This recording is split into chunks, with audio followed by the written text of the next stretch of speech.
வீரமாமுனிவர் அவரோட காலம் வந்து 1680 டு 1747. இத்தாலி நாட்டோட பாதிரியார் இவர். இயற்பெயர் வந்து கான்ஸ்டான்டைன் ஜோசஃபெஸ்கி. மதுரை தமிழ் சங்கம் இவருக்கு வந்து தைரியநாதர் அப்படிங்கிற பட்டத்தை கொடுத்துருக்கு. தைரியநாதர் என்பதை மாற்றி வீரமாமுனிவர் அப்படின்னு வச்சுக்கிட்டாரு. வீரமாமுனிவருக்கு வந்து தமிழ் கற்பித்தவர் யாருன்னா சுப்பதீபக் கவிராயர். 30 வயசில் தமிழ்நாட்டுக்கு வராரு. 37 வருஷம் என்ன பண்ணுறாரு, தமிழ் தொண்டு செய்கிறாரு. அடுத்தது இவர் இயற்றிய நூல்கள். ஃபஸ்ட்டு தொன்னூல் விளக்கம். தொன்னூல் விளக்கத்தை பற்றி பார்ப்போம். தொன்னூல் விளக்கம் வந்து 5 இலக்கண நூல். அதை நம்ம எப்படி சொல்கிறோம், குட்டி தொல்காப்பியம் அப்படின்னு சொல்கிறோம். எழுத்தோட வடிவம் திருத்திய நூற்பாக்கள் இதில் இருக்குது. வீர சோழியத்தை பின்பற்றி செய்யுளை வந்து பத்தியம் கத்தியம் அப்படின்னு சொல்லி பிரிக்குது. அடுத்து பார்த்தீங்கன்னா செகண்ட் என்ன நூலுன்னா சதுரகராதி. இதுதான் தமிழோட முதல் அகராதி. இதில் வந்து பெயர், பொருள், தொகை, தொடைங்கிற 4 பிரிவு இதில் இருக்குது. தமிழ் அகராதியோட தந்தை யாருன்னா வீரமாமுனிவர். அடுத்த தேர்ட் ஒன் தேம்பாவணி.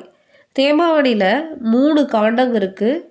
36 படலம், 3615 பாடல் இருக்குது. இதில் என்ன சொல்லுது அப்படின்னா, ஏசு கிறிஸ்துவோட வளர்ப்பு தந்தையாகிய சூசையப்பரை வளவன்னு சொல்லி பேர் மாற்றி அவரை பாட்டோட தலைவனாக கொண்டு இந்த தேம்பாவணி வந்து பாடப்படுது. இதில் வந்து யோவானை கருணையன் அருள் அப்படின்னு சொல்லி குறிப்பிடுகின்றார். கருணையன்னா என்ன, அருளப்பன்னு அர்த்தம்.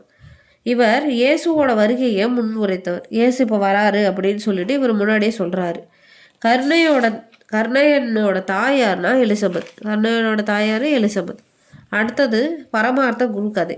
பரமார்த்த குருகதை வந்து தமிழோட முதல் ஏளன நூல். ஏளனம்னா என்ன, நகைச்சுவை. அப்போ நகைச்சுவை நூல் தான் இது பரமார்த்த குருகதை. அடுத்து சிற்றிலக்கியங்கள். 5 சிற்றிலக்கியங்கள் இருக்குது. அவை என்னென்ன அப்படின்னா திருக்காவலூர் கலம்பகம், அடைக்கல நியாகி அந்தாதி, கித்தேரியம்மன் அந்தாதி, கருணாம்பாள் பதிகம், அன்னை அழுங்கல் அந்தாதி. இது 5 சிற்றிலக்கியங்கள். அடுத்து உரைநடை நூல்கள். உரைநடை நூல்கள் 2 இருக்குது. வேதியர் ஒழுக்கம், வேத விளக்கம். வேதியர் ஒழுக்கம், வேத விளக்கம் அப்படிங்கிற 2 உரைநடை நூல்கள் இருக்குது. அடுத்து அகராதிகள். அகராதி என்ன அப்படின்னா தமிழில் லத்தீன் அகராதி, போர்ச்சுகலில் தமிழ் அகராதி. அடுத்து கொடுந்தமிழ் இலக்கணம். இது எழுத்து தமிழ் இலக்கண நூலாகும். அடுத்து மொழிபெயர்ப்பு. திருக்குறள் முதல் 2 பாடல், திருக்குறளோட ஃபஸ்ட்டு 2 பாடலான பால்களான அறத்துப்பாலையும் பொருட்பாலையும் லத்தீன் மொழியில் மொழிபெயர்த்திருக்காரு. திருச்சி சந்தா சாஹிப்புக்கிட்ட இவர் திவானாக இருந்திருக்காரு. சந்தா சாஹிப்பிடம் உரையாடுறதுக்காக 2 மாதம் உருது மொழியை கற்றுக்கிட்டாரு.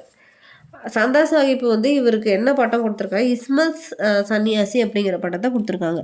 இஸ்மத் சன்னியாசினா என்ன மீனிங் அப்படின்னா தூய துறவி அப்படிங்கிறது பொருள்.